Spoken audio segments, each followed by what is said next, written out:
Listen to me very carefully. I want to present the moments you've been waiting for.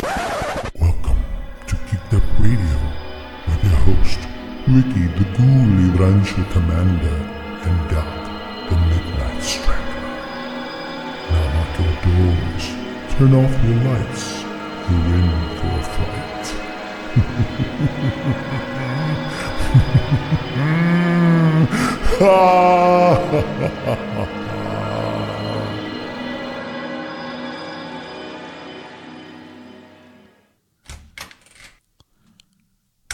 Welcome back, ladies and gentlemen, to Geek'd Radio.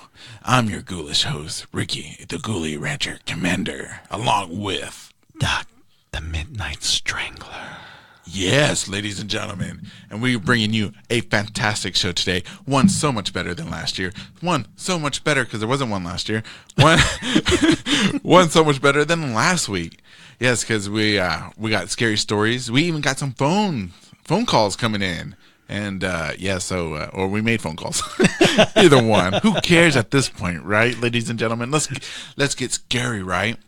So before we start the show, we always like to let everybody know how to get a hold of us because we have something new for the audience. Let them know, Doc. So we got a new number for you guys to give us a call and leave your messages, your shout-outs. You're collecting your what do you call it? Is when you don't pay your misconnections. Your misconnections. Your love connections. Your love connections, and when you're trying to find your daddy to get some child support, I guess. There you go. Daddy, let us know. So you can leave your message at 817-382-8132. Again, 817-382-8132. And that'll be in the show notes as well. Yes, because we all like to hear the... Oh, whoops. Why is my finger always stuck on that one? Mine would be too. Anyways, we also have some other shout-outs. Yes. Yeah. Let us know, Doc, what we're doing. All right, so I want to encourage everybody to check out radiotrails.com. And Radio Trails, you can be found on Instagram and all other social medias. You can go there to find some good new music and new content. It's a new music community. Other shout out I want to give is to Leroy the Prophet and Saliva playing on November the 17th at the Rail Club live in Fort Worth, Texas. Again, that's Saliva with Leroy the Prophet live at the Rail Club in Fort Worth, Texas. The other announcement I want to make. Yes, let them have it. One more. Marley Records has released their Halloween compilation that's available on Bandcamp, and it's downloadable, guess what, for free. For free. My favorite number. If it ain't free, it ain't worth it. That's right. You know what I'm saying? Free lunch. That's right. And also, ladies and gentlemen, if you ever want to get a hold of us besides that phone number, what was that phone number? 817-382-8132. If you want to get us through that archaic form of social media, those social media links will be in the show notes to Twitter and Facebook and Instagram. And if you want something older, there's email.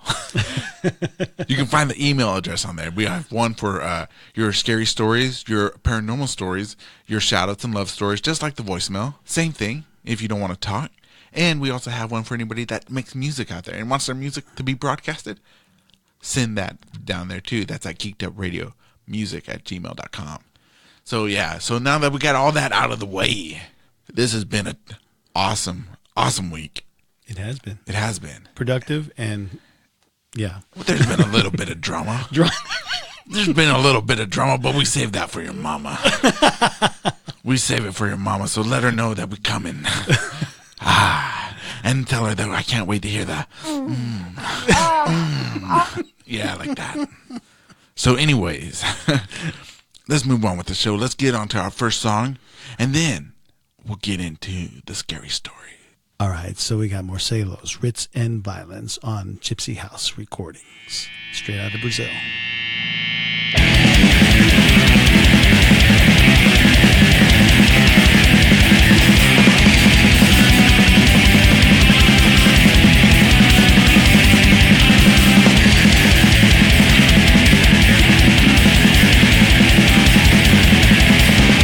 Use your mind, use your heart, move your head, into your head.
Morsego's Wits and Violence.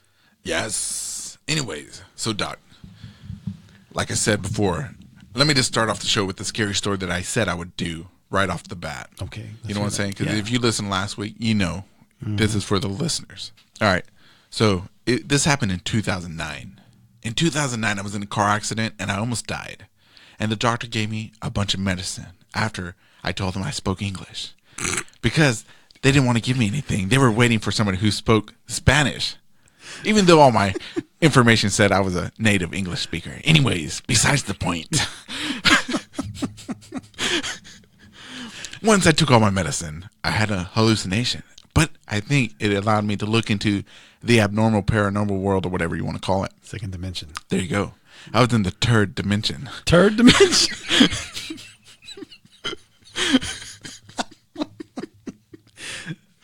Anyway, shut up. This is serious stuff.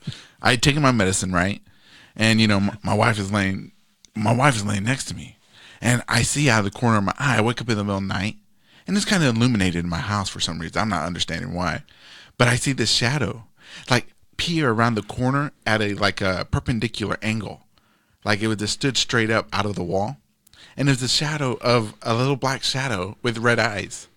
And it just looked at me and then like faded back into the hall, right? Mm-hmm. And I was like, oh shit. At first I thought it was my daughter. I was like, how is she like horizontal, you know, to the ground right now? Mm-hmm. So I get up. I'm like, what are you doing? Because, you know, she's a little girl and she's like a sleepwalker. I'm like, what are you doing? Get back in bed. You know, you're going to trip and fall and hit something. Because, you know, we let her keep her toys all over the place. We were young, dumb, you know. And the house was dirty in the apartment. And I walk into the hallway and I see the little shadow at the end of the hall. And I'm like, hey, wake up. You're sleepwalking. Get up. And I walk over to the shadow and I grab it. And I touch it, physically touch the shadow. And I turn it around. And it's this two glowing red eyes looking at me. Like, you know, like two lasers. And I look at it and I'm like, in my head, I'm like, fuck, that's not my daughter. And I just look at it and I don't want to show fear. So like, go lay down. And I turn around, I hurriedly walk back to my room and, you know, I'm shitting my pants at this point. I was going to hurriedly. Yeah. And, you know, and I go lay in the bed and I lay down and I find out why my room is glowing. Because when I lay down, I look up, there's like this whirlpool of like dead people's spirits being like sucked into this light. Like they're going into a whirlpool in the middle of it was a light. And I'm like, oh fuck, I'm like hallucinating and some shit like this. And then I'm like, oh, okay, I'm just going to close my eyes because I don't want to see these people like go into the light and die and shit. Right? So I close my eyes and I can still see it. and I'm like struggling or, moving around. My wife like hits me and she's like, go to bed, go to sleep. I'm like, I see dead people floating into the sky. And she's like, close your eyes. And I'm like, my eyes are closed. The end. I pass out. There you go. That was it. That's the true story. That sounds like a movie. No, that's true, man. I touched that little ghost thing. I touched it because I turned it around. That sounds like a movie when it comes to like lying there and seeing these spirits going into the sky. Dude, that's the truth, man. Yeah, I would die on that hill. That shit's real. Dude, I saw that with my eyes. If I could like somehow like Vulcan touch you, Vulcan touch you? you can see what I was talking about, dude. So ladies and gentlemen, I hope you enjoy that story. At this point right now, we're just going to get into the email submissions of the story. So here we go with the first one. This one's submitted by, we're just going to call this one KT. Okay, so KT sends in 2 stories, a small one and a medium-sized one. So the small one says, I was like 8, my brother was 11. We were at my grandpa's house in GA? Georgia. I'm glad you know these things, Doc. What's up, Georgia? Anyways, Georgia, I know you don't listen. I see the podcast numbers. No, I know you listen. Anyways, scary music. Old Country Road. We're at my grandpa's house in Georgia. Old Country Road. Okay. Woods on both sides of the house. Next to the house was half a mile down the road. Oh, next house was like half a mile down the road either way. We were playing out in the front yard when we saw a soldier dressed in World War II garb wave at us across the street, then salute and walk across the street into the woods besides the house. My brother and I went to go look in the woods and found absolutely no one. That's crazy. I would have laughed. I've been like, I got to get the fuck out of here. You know that they've had some spottings of those soldiers, but like I think I've talked about this before in the Gettysburg. Really? Yeah, they've seen like a whole battalion or something like that of ghost figures going through the woods. That's really? shit, yeah. I'm sure there's a lot of areas that are, especially in that direction, are haunted. Yeah, dude. I hope I never see anything like that. I guess I saw the shadow girl. I touched her in a platonic way. Real quick. Tell me. On my way back we were coming back from Jacksboro, and we were driving, and it was kind of dark, and we saw somebody just run across the highway, and we slowed down, and it was nobody. It was like a person, like a white flash of a person running. You could see the silhouette running across the highway, and then we turned around to look, and there was no one there. That's creepy, man. Ooh, scary. Man, we gotta stop doing these shows, man. We're calling too much spiritual attention. You know what I'm saying? Mm-hmm. I don't want to see angels. They're ugly. I read Ezekiel. They're ugly. Anyways, all right. So the second one. So the second one, KT sends in, was like 2 years ago. So I was 24.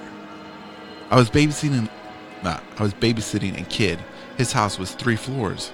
Ground, basement, and upstairs. There's a basement again. Damn it. That damn basement. I had to put him to bed upstairs and went to the basement to watch a movie on their projector. Came upstairs about an hour later for a drink and found the back door wide open. The kid is a toddler in a crib, so he couldn't have gotten up and opened it himself. So I cautiously closed it, grabbed a knife from the kitchen, and slowly checked the ground floor. The whole time, I'm fucking terrified because I've never had this happen while babysitting. I checked the rooms upstairs. I checked the kid's baby monitor. Can't find anyone. So I sit on the stairs upstairs and just let out a cry. I've never been so scared. I cried. I called the parents, explained what happened. They offered to check the cameras for me from their phones. They call me back and say the wind blew it open and they'll come right home because how terrified I got. My boyfriend, was out. Was in the basement. My boyfriend was out with his friends and came to comfort me with the parents. They had me back to babysit more times than that, but they 100% saw me on the camera walking around their house with a knife ready to defend their child. And that sounds like Halloween. Dude, yeah, or a scary movie, or not scary movie, Scream. Mm-hmm. Dude, that's why I never babysit. I don't want to be in charge like that, you know what I'm saying? Like, when my kids were little, I'd be like, I looked at my mom like, you're in charge. Bye. Yeah, I just take off, bro. You know what I'm saying? Scared. I get scared. All right, Doc. Take us into a song. All right, so this is Cool, Slow Burn, Marley Records on the new compilation.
Slow Burn by Cool.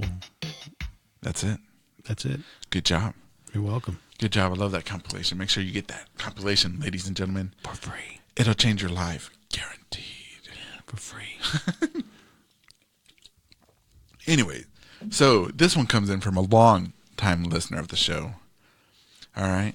And we'll call her Bobby. Bobby. What's up, Bobby? Bobby Brown beating up your wife. Oh, wait, that's Chris Brown. Anyways. Bobby Brown beat her up, too. Oh, okay. Mm-hmm. All right, Bobby. I see that you sent in something here, Bobby. Let's see. Okay, it starts off. My spooky story should start with the way my house is set up. You can see down the hallway from my room, into the back bedroom, and into my parents' room. One night when I was sleeping, I got up to go potty. Good job, Bobby. Probably about 1 o'clock in the morning. I went potty. What the fuck? That's a funny word. Potty. You can't make that sound scary. Go potty. Anyway, good job. I still enjoy your listens. Thank you. Anyways, I went potty and came back out. I just glanced down the hall, and I don't know why, but I didn't see anything in the back room. And I glanced towards my parents' room, and I saw the Hat Man, which is a guy that takes your soul. I saw him standing over my mom, and it scared me to death, so I ran straight to my room, and I started praying. I prayed that he wouldn't come in here, that he didn't see me. whatever he was doing to my parents' room, whatever he was doing in my parents' room, that he would just leave. And I didn't sleep for the rest of the night. Well, the next morning, I asked my mom how she slept, and she said, and if she had any dreams. She told me that she dreamed that she was dying, and at the very last second, someone saved her. And I knew again that this was real, and I told her that I saw this dark shadow with the shape of a top hat standing over her when I went to the restroom in the middle of the night. It scared me. I knew what I saw. I knew it was real. I don't know why I see these things. I don't know why else I would think of this, because I don't watch scary movies. I don't listen to scary stuff. I try to avoid all of that because I'm a chicken. But I never want to see that shadow again. His name is Hat Man or Shadow Man. No, his name is Abraham Lincoln. You need to go, Bobby, let me tell you right now, you need to go get a priest, whatever you believe in, whatever denomination of religion. You get somebody in there and sprinkle some fairy dust or something in there and get that Hat Man out of there. Because if he's standing over your parents, man, dun, dun, dun, who knows? I mean, that's creepy. I don't know what I'd do. Well, I guess I did. I yelled at it and told her to go to bed. Next time, you should confront it. Next time you see it, confront it. What else is it going to do to you? Nothing. You know, raise your fist and just punch it away. Punch it away. Raise your fist in glory. There you go. And glorious. Warrior. Glory. So, ladies and gentlemen, that was the 2 stories that we're going to have for you today. That through email. But don't hang up just yet. Because we got phone calls.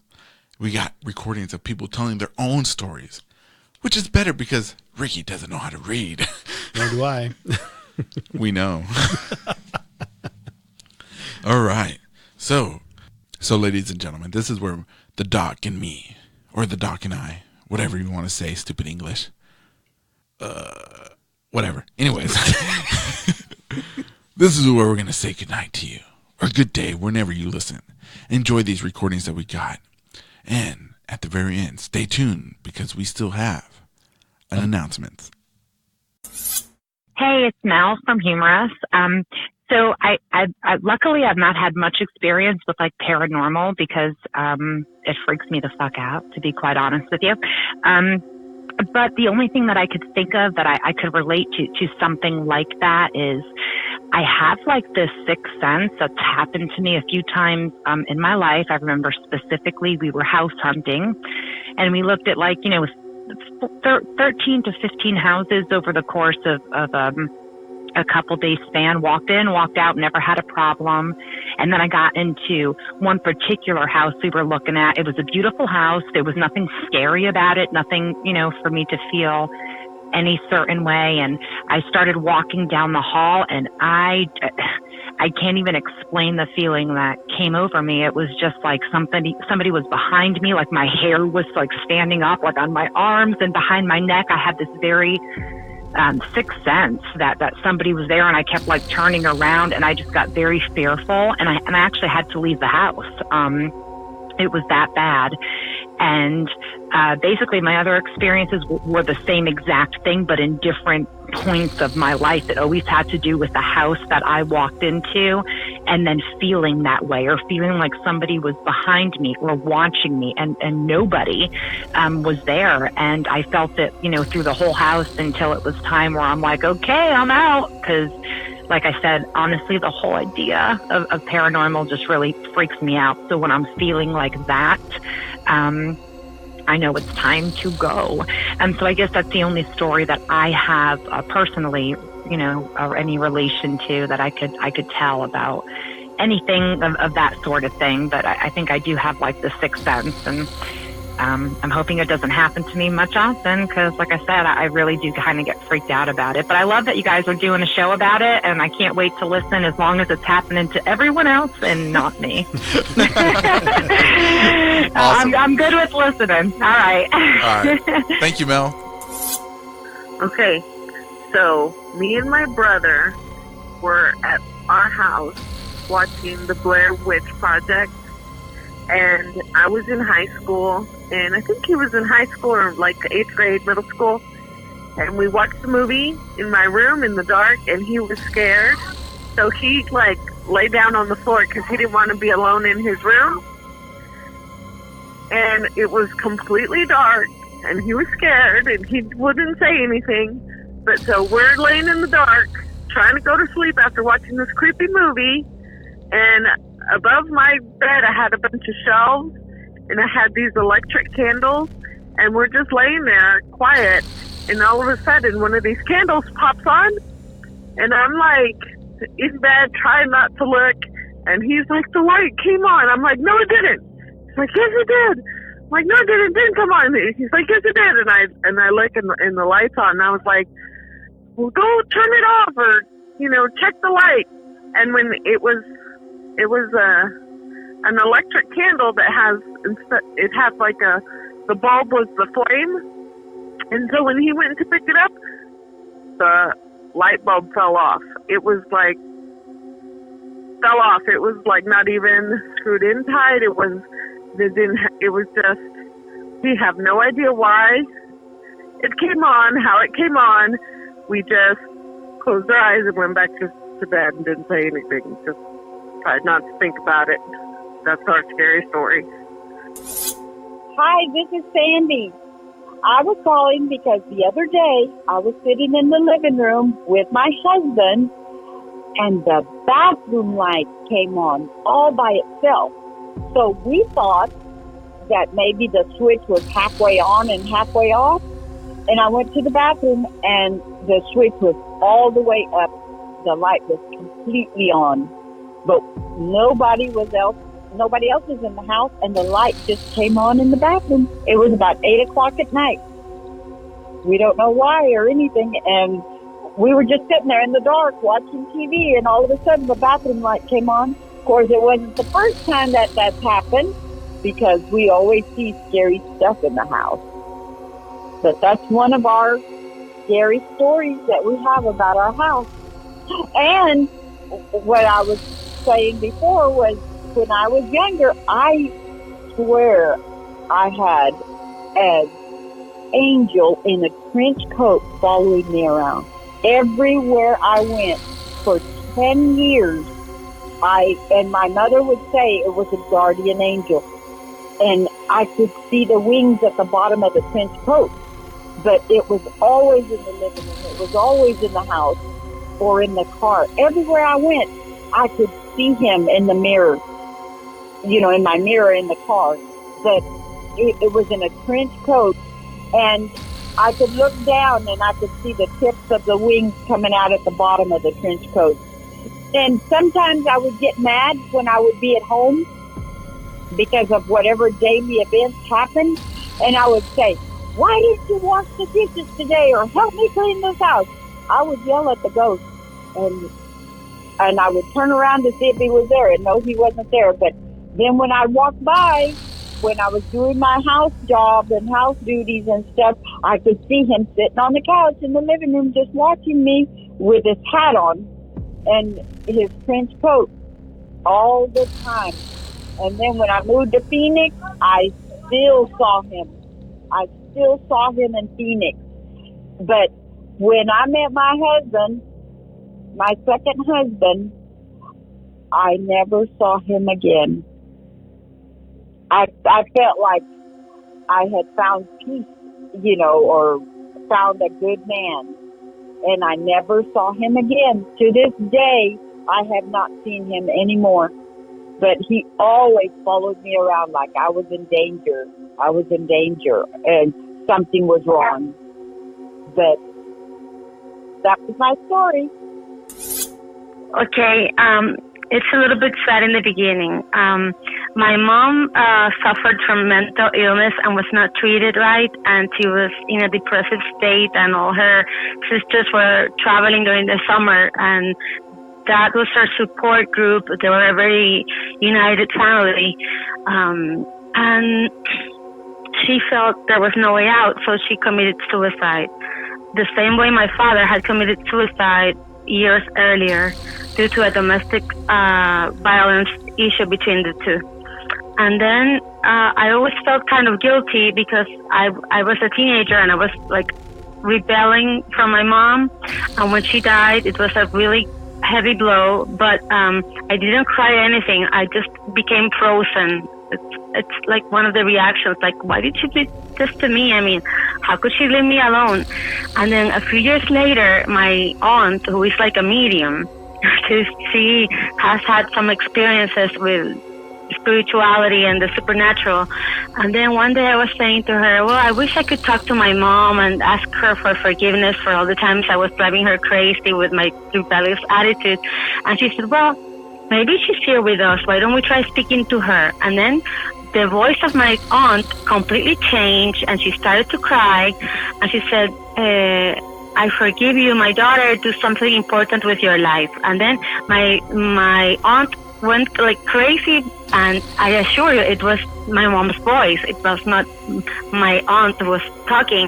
And then my uncle, who is a doctor, he came into the room and said, "You're going to drive my wife crazy with all this nonsense." But that was quite spooky to hear my mom so many years after she died. Okay, that's fantastic. Hey, do you have anything that you could share about maybe something like maybe a legend or something like that? Yeah, like a legend over there in Puerto Rico or in your hometown or something? Well, what happened in Puerto Rico was that the Spanish conquered us, and they brought many slaves, and the slaves kept their religions hidden behind Catholic traditions. And so there are many people here that practice Santeria, Voodoo, and the magic and whatever. It's becoming quite common, the Wicca, the covens and witchcraft, but they say they're good and they do wish everyone well, and they're just into nature. But there's a legend here that in one of the towns in the center of the island, away from the capital city and the metropolitan area, they also hear La Llorona. I guess it's all over Central America, South America, and the Latin and the Spanish-speaking islands in the Caribbean Sea. There are some places in the cemeteries where they say they hear cries of the dead, and they've seen apparitions, and just what everybody expects to see in a secluded cemetery. And I'm afraid of those things, actually, and I never go to try it out, but it's interesting to me. I used to watch the Sci-Fi Channel all the time with all this the recreated possessions and the poltergeist and people who had psychic abilities who were able to hear things or were able to feel things like empaths and this sort of like psychic things, like new age things, and that has really interested me my whole life, but I'm a little bit afraid. It just thrills me, but I'm not like, oh. But look at it this way.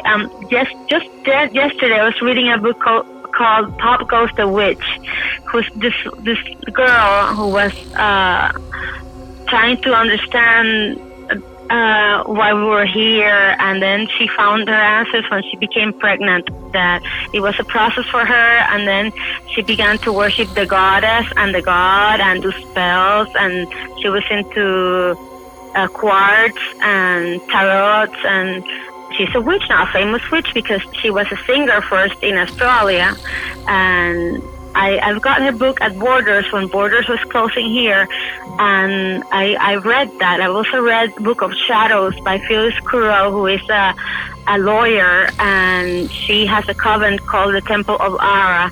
But she says there's Wicca doesn't worship any devil. They just want to be close with nature, and they do spells, but it's all like mind over matter. If you believe in it, it becomes real, but they just want to be connected to the universe and that sort of thing. And her book was really interesting for me. And then she has another book called Witchcrafting, and that's more technical with actual things you can say and do, and how to set up your altar, and how to draw the circle for protection, and do the pentagram, and how to work with cauldrons and fires and wands and the chanting, because when they're in the circle, the witches chant for protection. They also do a thing that's drawing down the moon. It's a spell amongst them, and they also work with let me remember. You sound like you have a lot cone of of power. experience. You sound like you have a lot I of just read it. I've never. It's only theoretical. Oh, so you don't practice this at all? No, I have my candles here because I do like them for aromatherapy because I have 5 cats, but sometimes I light a candle they smell. But sometimes awesome. I just light a candle and it soothes my spirit because I tend to be nervous, and I like the scent of the candles, and I do like incense too. I light my incense and go like a little bit zen. How about Febreze? Do you like Febreze? Breeze? Febreze. Have you heard of Febreze? Do you like Febreze? That's a nice. No, scent. I've never heard of it. What's that? I don't know what it is. I don't know. I don't know. Well, hey, I appreciate your stories and your outlook on stuff. I mean, I never heard of those books, but I'll definitely look for them next time I'm looking for a next book to read. And those sound pretty cool. Thank you for taking the time to call me. This was really something out of the blue. If you gave me more time to be prepared, I would research and just in perfect words, because I speak. I'm not very. My tongue is Spanish. My English is terrible. Well, that's okay. Everybody has bad English over here too. Pues muchas gracias por estar aquí con nosotros. De nada, la orden siempre. Okay, And also, I remember that on Halloween's Eve, they do Samhain, which is their main holiday, and they offer things like food and flowers to their gods. They have pagan gods, and it's coming up, so watch out. Keep the dark pets inside, the black cats and the black dogs, because bad people keep asking for them in the rescue community to do rituals with the black cats and the black dogs. So. Oh, really? That sucks. Oh, wow. Yeah. Okay, so before we let you go, do you want to give out any shout-outs in Spanish? Because we like to, have a multicultural thing going on here. Do you want to give out any shout-outs or hellos? Bueno, hola, saludos a toda la comunidad hispana en Estados Unidos. Espero que se encuentren muy bien y escuchen este podcast que está de lo más interesante. Cuídense mucho. Aquí desde Puerto Rico con amor, Luli. Muchas gracias. Ciao. Bye. Thank you so much. So, Doc, that was our scary recordings that we had. That was a lot of fun. Man, that was a lot of fun. Calling those people and letting them know. Tell us your stories, man. Especially that Puerto Rican one, right? Yeah, it's all the way from Puerto Rico. Yeah, it's international listens. International podcast, ladies and gentlemen. See, because if you're part of this community, you are now internationally known. Maybe not. International man. You're a part of an international community. Okay, international community. There you go. That's what I was trying to say. And your leader is the lonely lumberjack. Lonely lumberjack. Anyways, so yeah, those were scary, man. I don't know. Man, with so many scary phenomenon like that, man, it makes you wonder how much of them are true. Well, I think they think they're true. Well, yeah, I know they're true. I know they think they're true. I mean, they have to be true, right? Well, I think they're true, because I think when you have so many people that are actually going and experiencing these kind of things, you have to wonder and say, like, people can't make this shit up. Right. It's so similar. And it's when you're like reading the stories and everything, it talks about the basements. Always, like we said, there's always some shit happening down in the basement. Yeah, dude. I'm glad I don't have a basement, dude. I don't know what, but I got an attic, and I think my attic is haunted. So I don't know what I'm gonna do, man. It's creepy. This stuff is creepy. I hope that there's never. I know people always want to like find the answer, the definite answer. Not me. Let it be, because I think it not being answered is what makes it mysterious and fun. Yeah. So I hope everybody enjoys their Halloween. So yeah, so let's give out the final shout outs one more time, and we'll let you go with a badass song to help with the mood. So, ladies and gentlemen, this has been Geeked Up Radio. If you want to ever get a hold of us, You can find us on social media. Be cool, be relaxed. Ain't no reason to, get mad about anything. Just chill out and get a hold of us, man. We're ready. You know what I'm saying? And if you want to call us, what's the number again, man? It's 817-382-8132. Again, 817-382-8132. Yeah, we want to hear from y'all. All 30,000 of y'all that listen. You know what I'm saying? And if you have your own music, or if you know a band that wants to get some type of airplay, give them our email address. Geekdupradiomusic@gmail.com. Let them know. So it's all good in the neighborhood. And, don't forget to go see Leroy the Prophet with Saliva, November 17th. Mm-hmm. And make sure you check out that Marley Records compilation, Halloween compilation, right? Right. And don't forget to visit for new music, radiotrails.com. That's right, ladies and gentlemen. And I've been your host, Ricky, the Ghoulie Rancher Commander, along with Doc, the Midnight Strangler. So, this is where we say goodbye to you, ladies and gentlemen. I hope you have a great week. See you next week. And the last song is Among Cowards, Gagged by Faith.